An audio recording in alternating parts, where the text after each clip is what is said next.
هريرة رضي الله تعالى عنه قال قال رسول الله صلى الله عليه وسلم من آتاه الله مالا فليؤد زكاته مثل له ماله شجاعا أقرأ له ذبيبتان আল্লাহ নবী সাল্লাল্লাহু আলাইহি ওয়াসাল্লাম বলেন, ওই সকল মানুষ যাদেরকে আল্লাহ তাআলা ধন সম্পদ দান করেছে আর এই ধন সম্পদ থেকে সেই ব্যক্তি যাকাত প্রদান করে নাই, যাকাত প্রদান না করার কারণে আল্লাহ তাআলা এই তার সম্পদগুলোকে কিয়ামতের দিবসে এমন একটা বিষাক্ত সাপের রূপ ধারণ করাবেন, যেই সাপের চোখের উপরে দুইটা কালো রঙের বিন্দু থাকবে।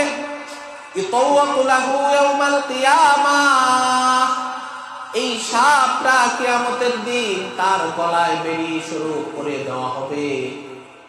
এই সাপটা কিয়ামতের দিন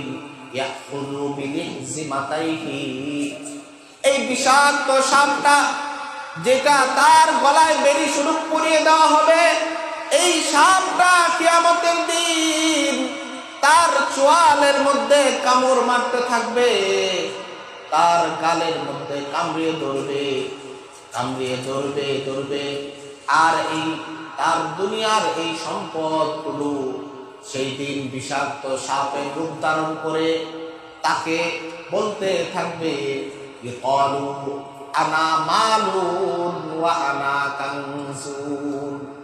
ব্যক্তিটাকে সাপ হিসাবে কামড়িয়ে কামড়িয়ে তার সম্পদগুলা তখন তাকে বলবে, ও দুনিয়ার মানুষ, তুমি দুনিয়াতে আমাকে দান করো নাই, আমাকে তুমি কৃপণতা করেছ, তুমি আমাকে নিজের কাছে জমিয়ে রেখেছ, গরিবের হক যেটা ছিল তুমি সেটা দাও নাই, এই তোমার সেই না দেওয়া সম্পদ আমি যেটা তুমি দুনিয়াতে কৃপণতা করেছিলে সেটা আমি আজকে সাপ হিসাবে তোমাকে কামড় মারছি।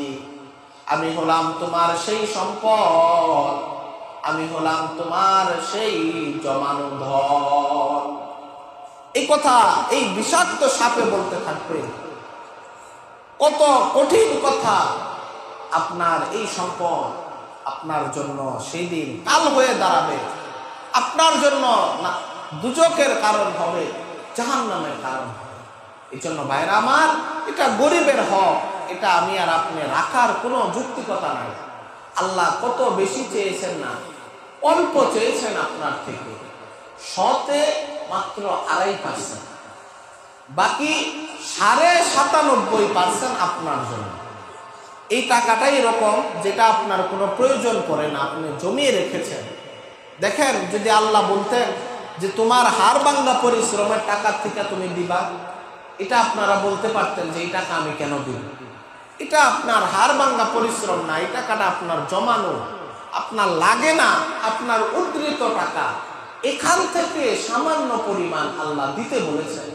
আমি আর আপনি যদি এইটাও না দেই, তাহলে আমার থেকে বদবখত, আমার থেকে দুর্ভাগা আর কে হবে?